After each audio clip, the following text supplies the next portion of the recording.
মমতা বন্দ্যোপাধ্যায় কি পুলিশ বিভাগকে আউটসোর্স করে দিয়েছেন? সিভিক পুলিশের পর এবার বাউন্সার। সরকারি পরীক্ষায় বাউন্সারদের মোতায়েন হতে দেখা গেল।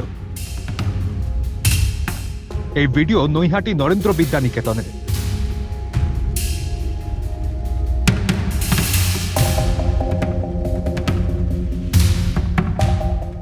রবিবার এসএসসির পরীক্ষা ছিল।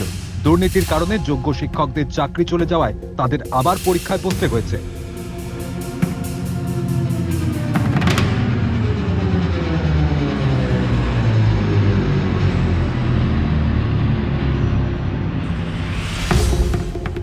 এখানে এক তৃণমূল নেতাকে বাউন্সার জোগাড় করার দায়িত্ব দেওয়া হয়েছিল।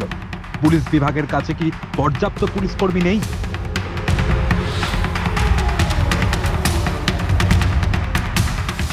পরীক্ষা কেন্দ্রগুলিতে বাউন্সারদের কোন উদ্দেশ্যে মোতায়েন করা হলো, এর জবাব তো মুখ্যমন্ত্রী দিতে পারেন, কারণ পুলিশ বিভাগ তার হাতেই আছে।